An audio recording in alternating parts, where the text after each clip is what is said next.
So initially, Ajahn Gong extended his respects to all the monks here, his greetings to all of the lay people, those of you who have travelled from far away in order to come here to practice the Dhamma.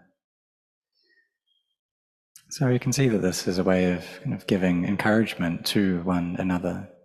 There are many monks here at this monastery for this rains retreat. And so having many lay people come intent on practicing the Dhamma gives encouragement to them as well. So we encourage one another. So there's something that the great teachers often reiterate, and that is mindfulness Sati. Because samadhi, it's like the end of the path, but it's this mindfulness, it's the middle of the path. And so the great teachers, such as Venerable Ajahn Chah and his disciples, this sati, mindfulness, is something that they really emphasize. And the simile is given to it being like drops of water. Initially, the mindfulness is just like those drops, but eventually that turns into a stream, a flow of water. And so if it's just the drops, we may feel like that's not enough. So we need to turn on the tap further so that those drops link up and become a constant flow. And when mindfulness is flowing constantly, then this is sampajanya. So these drops of mindfulness, these drops, that is mindfulness. And this just being able to recollect sometimes. And so the great teachers, so we need also to have these meditation objects there for our mindfulness as well. So such as having a mantra, like recollecting the Buddha, so Buddha or Dhamma or Sangha, or recollecting the breath, as Anapanasati. And this is to make our mindfulness constant, that it has that result. And when I was just a newly ordained monk, I went to ask Tan Ajahn Anan about which meditation posture, which meditation object to use in the postures. And he said that whatever tendency we have, whatever mental traits we have or feelings of liking a certain object, then we should do that. But we need to be observant of ourselves as well as to which is appropriate for us. When we find one that is, then we try and keep that in all postures and try to be with that all the time. So in developing mindfulness, we need these methods as well. We need skillful means to cultivate that. And if we just talk about samadhi, well, this is like the end of the path, but we need, so it's more appropriate to talk about mindfulness first. And so when we listen to these teachings of Dhamma frequently, then we may get and receive various skillful means about how to apply this development of mindfulness in a way that is appropriate to our own character. And so like Venerable Ajahn Buddhadasa, that when he taught about having mindfulness, he taught about having mindfulness over kind of everything, and that the movements of the body, and even if we are feeling ill at ease and we sigh, then it's like that sighing is anapanasati. Or if we have some smelling salts, then you can use that for developing anapanasati as well. So if we just talk about this anapanasati, that's maybe too abstruse, because it's just like a nama Dhamma. But if we take something that we're able to see, some equipment to help us, then that can aid us in developing mindfulness.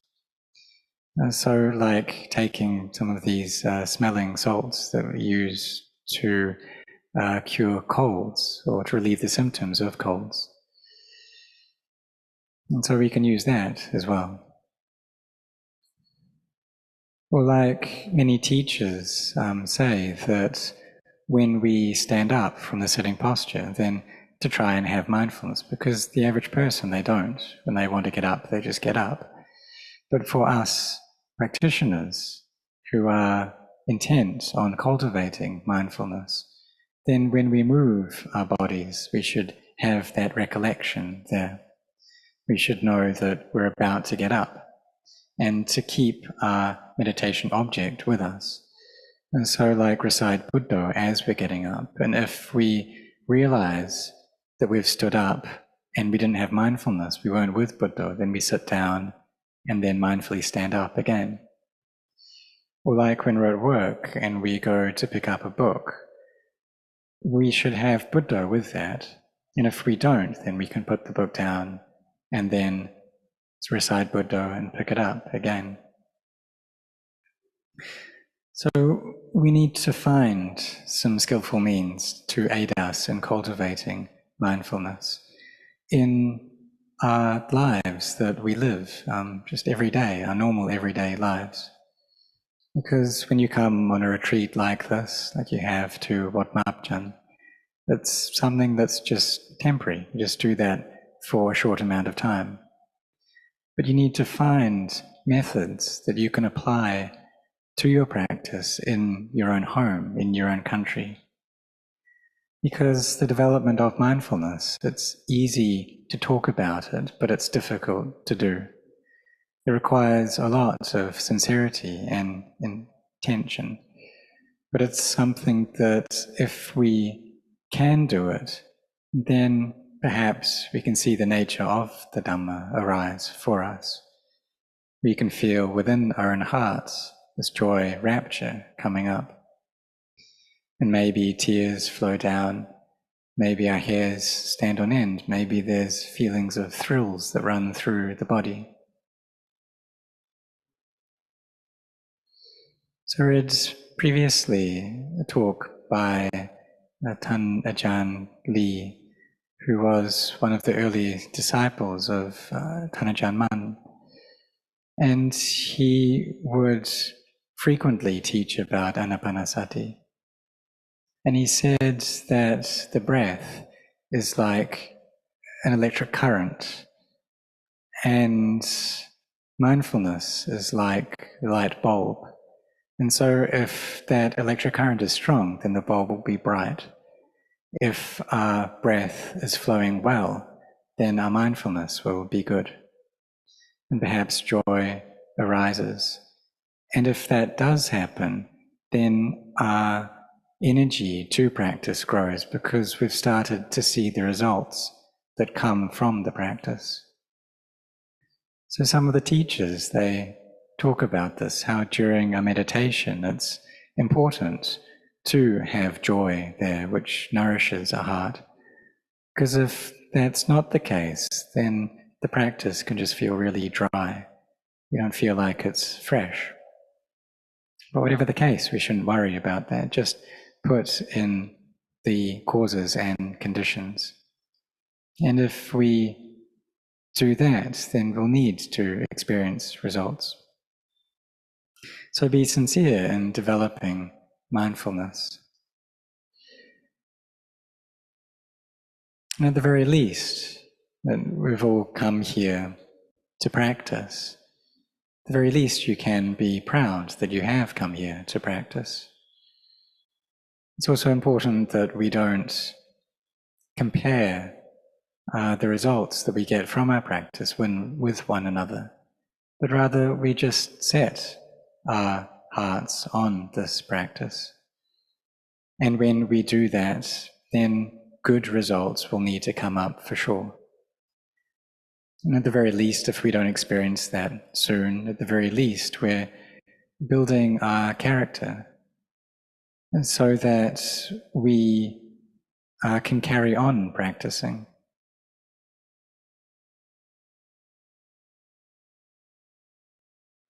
So perhaps those results will arise in the following days or the following months or the following years. But what we can say for sure is that if we set our hearts on it, then we need to get good results.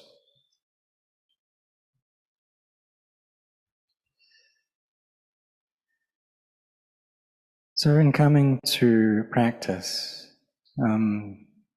something that the teachers and Ajahn Anan talk about is seeing the drawbacks in the cycle of samsara.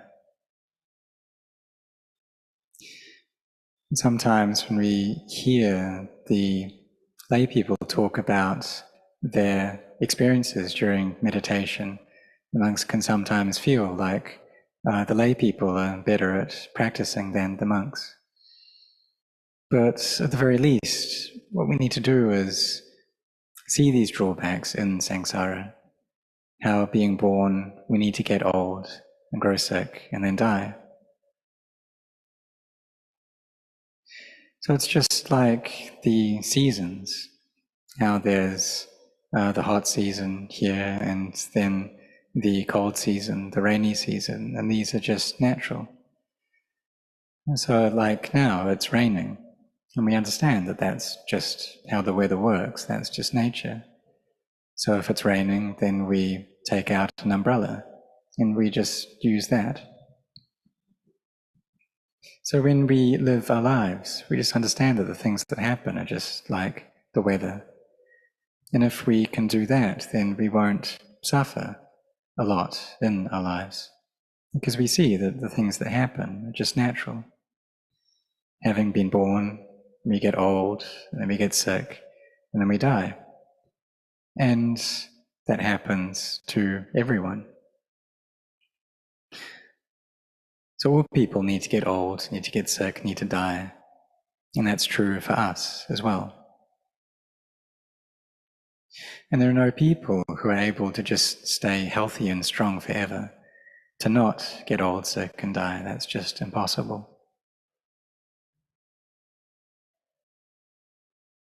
So if we can understand this and kind of resign our hearts to that fact and see things as being like the weather, changing just like the seasons do, and then it's probable that we won't experience a lot of suffering in our lives.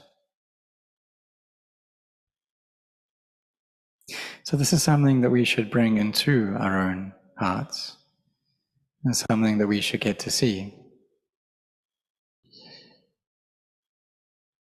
And we also gain some wisdom from reflecting in this way. So when we develop mindfulness and samadhi and wisdom, then we're coming into the very heart of the Buddha Sasana. And we also need equipment to help us in our practice as well.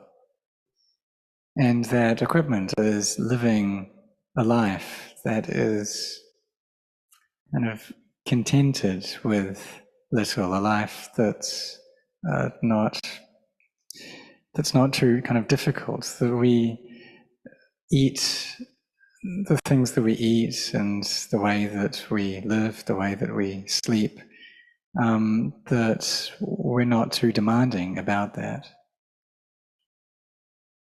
So it's like everyone here, coming from your houses, you have intent to come here to practice. And it's been raining all day now. We're listening to the Dhamma. And so we should understand that the things that happen are just like this weather, that this rain is something that is natural. So Venerable Ajahn Mahabua, he said that the people who practice, that it's like they have kind of insulation or things to shelter them against the weather. And so so they don't get too hot or too cold. So when it's raining, they've got an umbrella to keep them sheltered. When it's cold, they have a blanket to keep them warm. If it's hot, they've got a fan to keep them cool. And so it's the cultivating of mindfulness and samadhi and wisdom that give us this shelter, that allow for our minds to not be agitated, to not be shaken with the chaos of the world. Because even though there is so much development in the world, this word Pali, this word world in Pali, loka, what that actually means is darkness. So when the world develops, then darkness develops as well. And what we mean by darkness here is the darkness internally in the mind. And that people are getting more selfish, and they're not as generous, as considerate as they were before. In previous times, things weren't as convenient as they are now, but people had more kindness and consideration for one another. In the present moment, things are very developed. We live at ease, but we're also more selfish. We don't wish to help each other so much.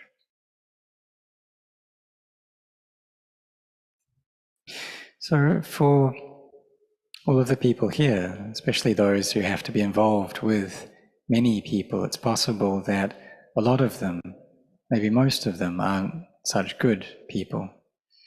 But for we ourselves, we need to try to live our lives in a way that isn't too demanding or difficult. If we have many possessions, then we can share those with one another. Ajahn Buddhadasa said that if we have some food and we eat that ourselves, then we feel full, but just temporarily. And that fullness goes. But if we give that food to others, then that fullness that we experience lasts, the fullness in our hearts. Because we feel like we've helped one another, we've given to one another. And this is how the Buddha taught us to act, to share the things that we have. If we feel like our possessions are complete already, but we just carry on. So if we have many things and we just carry on accumulating them, then we're going to have to spend a lot of time looking after all those things. But if we feel like what we have is enough, then we can share. We can give to those who are going through difficulties, to those who would make better use of the things that we have. So for those who share like this, who can give some of their wealth, then they feel like they have gained this goodness. That they are generous people, they have kindness. So that's what happens to those who give. The people who receive get that item, but for those who give, they make their hearts better. For the average person in the world, when they see someone being generous, then they think that that's just a waste. But in Buddhism, how we understand it is that we're giving up this self-centeredness, and what we're receiving is a good heart. We're cultivating kindness, making our minds higher. So in the teachings within Buddhism, and we need to develop this generosity along with virtue and meditation. There are some people who just want to focus on meditation. They don't really know much about being generous. They don't keep their precepts very strictly. But we should understand that all of these aspects are connected. And so we should be strict in being generous, in being virtuous, and in meditating as well. in Sila, Samadhi and Panya as well. And having these methods to practice so that we can cultivate our minds well. And even if when listening to these suggestions or to these talks, we're not able to do that yet, at the very least what we're gaining is information. And then further on, when we set our hearts on this practice, then we have that information at hand. Just like this tip about if we wish to drink, then we should be mindful first before lifting the glass. Or like this teaching about mindfulness and how we need to make those drops of mindfulness connected together and seeing how the sati and sampajanya are related. Is when mindfulness becomes constant and that turns into sampajanya.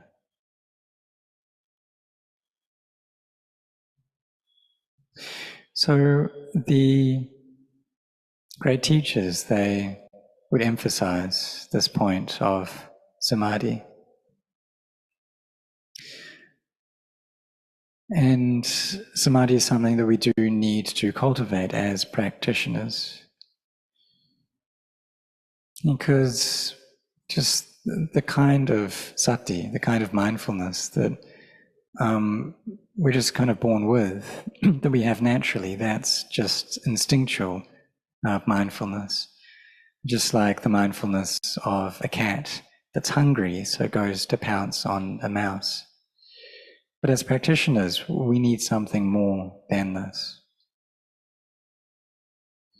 There was a book by a Dhamma teacher, and the title of the book was about sort of picking up the phone when the phone rings and saying hello. But do we say hello aware of what we're doing, or is that just a habit? And for most people, it's merely habitual. That when the phone rings, they just go on to think, well, who could that be? And they start to proliferate. But for practitioners, we should have that awareness when the phone rings and not proliferate. You see that that's just sound that is appearing. So we try to develop our mindfulness well. If we can do that, then our lives can be easy and we won't experience too much agitation of heart because we're looking after our hearts well. It's like a teaching that Tan Ajahn Anan gives often, to not allow the heart to getting into liking or disliking. And really this is one level of samadhi. But if we don't have that sati and samadhi, then the mind will constantly be spinning its inner narrative. And we don't have really much control over our minds. We're not able to bring them into the middle, into a centered state. But for those people who frequently bring their minds back to a centered state, then they don't get so kind of agitated with all of the things that they experience in their lives. So Venerable Ajahn Chah gave the example to it being like a spider that's in the center of its web. And when an insect comes, then it goes out to catch that insect and then comes back to the center. So it's the same like when we experience these sense impressions, then the mind goes out to catch those, but needs to come back to the center, needs to come back to the middle. And this is developing and making our mindfulness strong. And when we do that, then we'll gain a lot of energy of our minds. And so we need that energy in order to prevent our minds from becoming stirred up by these sensory experiences. by the emotions that we feel and that we receive from other people as well. So for practitioners, those intent on looking after their minds, you can try to find some seclusion from others. And now for all of you coming to practice here in the monastery, then you shouldn't be speaking a lot and bring up the feeling like you're just by yourself here. And why is that? Because we are born alone and we need to die alone. And do you understand this? So there's no one who is born into this world bringing their relatives along with them, and then when we die, we can't take our relatives with us either. So therefore, we need to try and use this opportunity now to develop mindfulness and this sampajanya, this clear awareness, well. And in the future, when something happens, when an illness comes up, for example, and we're in the ICU, then the relatives, our relatives and the nurses, the doctors, they come to visit us. But they can only do so much. And we're the ones who need to look after our own minds at that point until we recover, or if we don't recover, then until we get born into another life.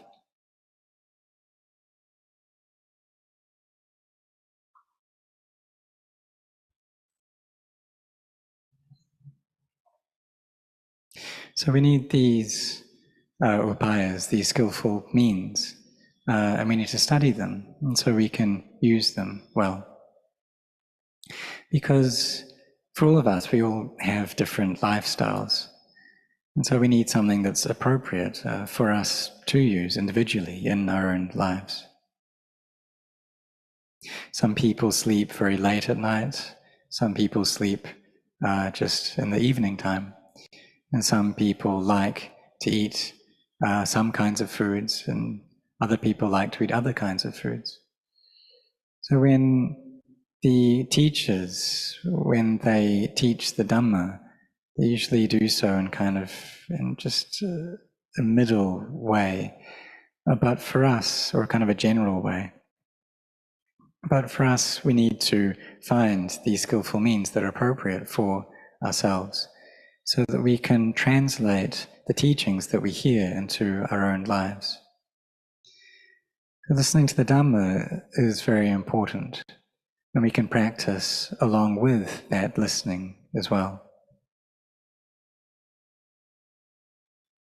And through listening to these teachings, we gain a knowledge of this path that we have to walk, and this improves our practice. So we can listen while we're sitting, or we can be walking as well. And we receive these skillful means for us to train our minds. And if we use those to the point of actually seeing the Dhamma, then the energy of our heart, the encouragement that we have, increases.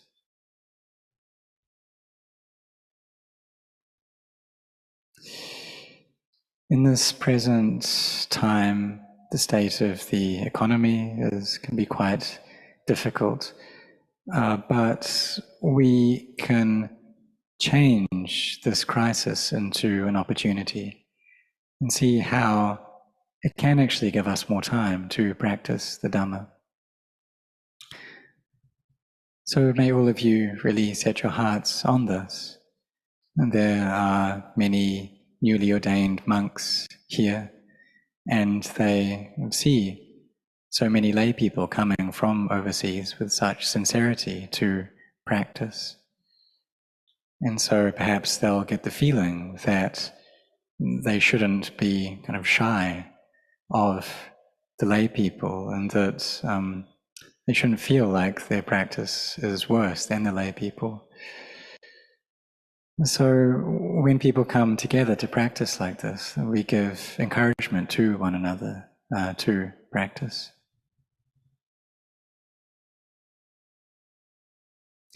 So what I've been saying is just a few methods to develop this mindfulness, a few thoughts to cultivate the practice.